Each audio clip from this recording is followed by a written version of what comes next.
The city woke up before the sun, filled with noise, rush, and tired faces moving toward another long day. At the old railway station, people walked quickly, dragging bags, checking watches, and avoiding eye contact. Near a broken pillar on the cold floor sat a beggar, silent and still, as if he was part of the station itself.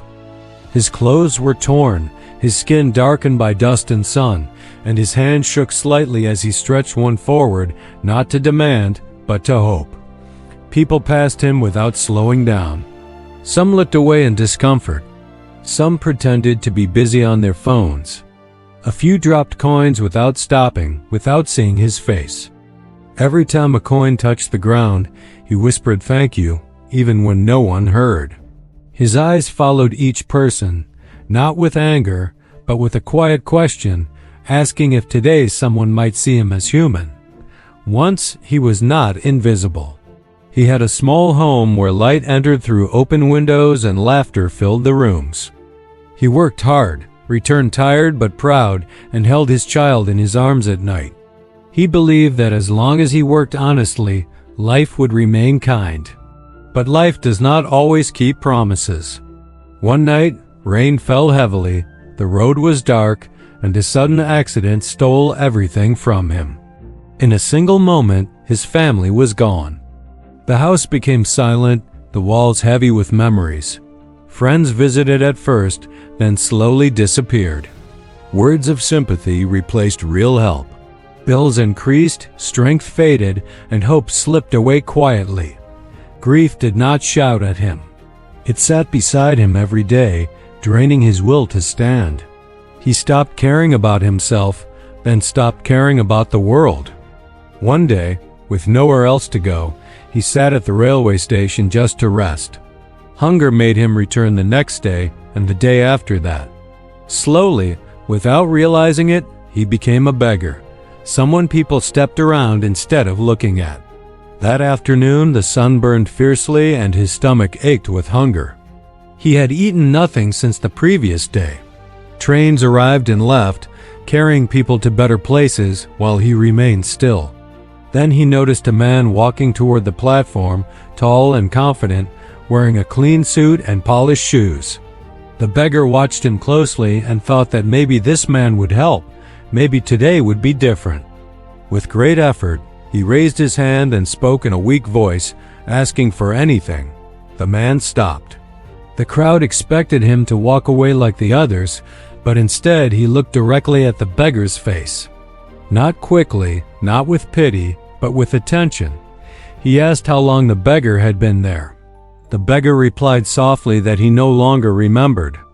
The man lowered himself slightly so they were almost at the same level and asked what had happened. The beggar hesitated, his throat tightening as pain rose to the surface. Tears escaped his eyes as he spoke about his family, his work, and the night that took everything from him. He admitted that he did not choose this life, that he simply became tired of fighting alone. The noise of the station faded as the man listened silently, without interruption, without judgment. When the beggar finished, the man placed money gently into his hand, not thrown, not dropped, but placed with care. He told him to eat and reminded him that pain does not decide a person's value. When the beggar asked why he was helping him, the man replied that once, when he was invisible, someone had helped him too. The man walked away, disappearing into the moving crowd, but his words remained. That night, the beggar ate warm food, and for the first time in years, he felt something stronger than hunger. He felt hope.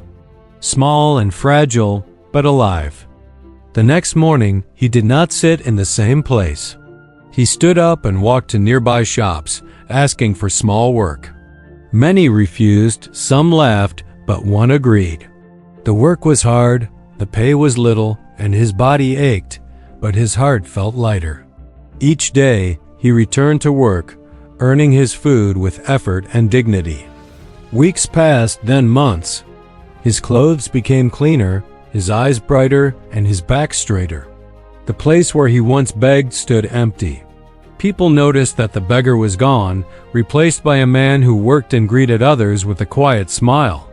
One evening, as he finished his work at the station, he saw the same man again, walking toward the platform in a clean suit. Their eyes met. This time, the former beggar walked forward confidently and thanked him for reminding him that he was human. The man smiled and replied that he had simply helped him remember his own strength. The train arrived, the doors closed, and the man disappeared once more. Life at the station continued as always, fast and careless. But one life had changed forever, because sometimes all a broken soul needs is not money or miracles, but one moment of kindness, one moment of attention, and one moment of being seen.